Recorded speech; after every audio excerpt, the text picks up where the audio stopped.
Pastinya dalam kehidupan sehari-hari kita semua pernah merasakan emosi. Tapi apa kita pernah menyadari emosi-emosi yang ada di diri kita? Mari kita bahas di video berikut ini. Halo, assalamualaikum semua. Jadi di sini saya akan menjelaskan tentang kesadaran diri dalam keterampilan sosial emosional. Yang pertama ada definisi kesadaran diri dalam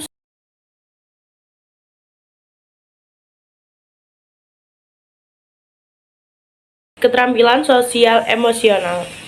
Pada definisi kesadaran diri, tertulis bahwa kesadaran diri merupakan keterampilan yang cakupannya luas, bisa meliputi emosi, pikiran, nilai-nilai pribadi, dan pemahaman akan kekuatan dan kekurangan diri. Kesadaran diri adalah suatu hal yang sangat penting untuk kita sadari. Ada juga beberapa contoh kesadaran diri. Mungkin yang pertama ada emosi. Contohnya, saat ini saya sedang marah. Nah, itu adalah contoh emosi negatif.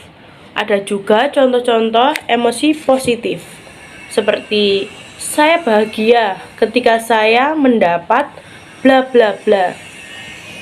Mungkin bisa mendapat apa saja yang ia mau dan yang ia inginkan.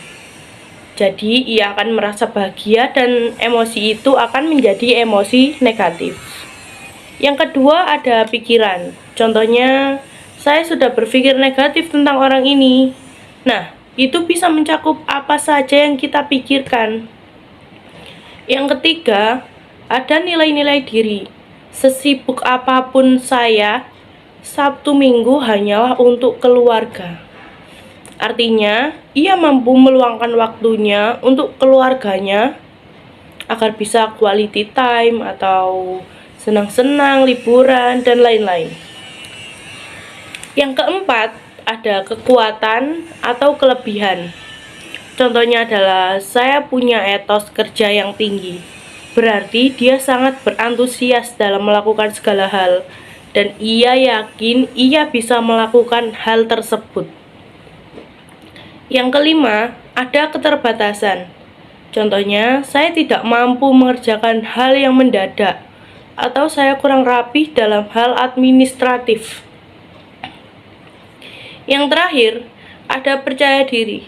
Contohnya, saya percaya saya selalu bisa adaptasi, sebab ia sangat pede dan yakin akan bisa melakukan segala hal tanpa meragukan hal tersebut, dan ia yakin ia bisa melakukan hal tersebut. Untuk bisa kita mengenali atau sadar akan emosi kita dengan jujur, maka kita perlu berlatih. Dengan itu, pertama-tama kita akan mempelajari dan memahami roda emosi Plutchik.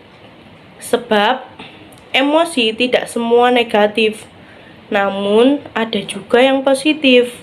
Dalam roda emosi Plutchik ada optimis, cinta, tunduk, takjub, kecewa, menyesal, melecehkan, dan agresif. Atau mungkin bisa tentram, cemas, pasrah, terganggu, termenung, bosan, jengkel, dan tertarik. Atau bisa gembira, percaya, takut, terkejut, sedih, muak, marah, dan antisipatif. Atau bisa juga nikmat, kagum, teror, terkesima, duka, benci, mengamuk, dan waspada. Oleh karena itu, kita bisa mengidentifikasi 4 emosi yang cukup sering terjadi selama 2 minggu terakhir dalam diri kita sendiri. Hal itu bisa membuat kita melakukan perenungan untuk bisa kita sadar diri, agar bisa mengenali emosi-emosi kita. Maka kita bisa tahu emosi-emosi yang ada pada diri kita itu lebih dominan ke emosi negatif atau emosi positif. Jadi ada juga 6 contoh emosi dasar, dan mari kita sadari pemicu emosi dasar tanggapan dengan pikiran yang terbuka. Yang pertama ada senang, yang kedua ada takjub, takut, marah, jijik, dan sedih. Tujuannya adalah agar kita bisa lebih mengendalikan emosi-emosi kita dan berelasi pada diri kita sendiri, agar kita bisa tahu dalam diri kita itu terdapat emosi positif atau negatif.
Baiklah, jadi cukup ini pembahasan kita kali ini. Mungkin banyak kurangnya, dan terima kasih sudah menyaksikan tentang pembahasan saya tentang topik kesadaran diri dalam keterampilan sosial emosional. Saya Aprilia, sekian dari saya. Wassalamualaikum warahmatullahi wabarakatuh.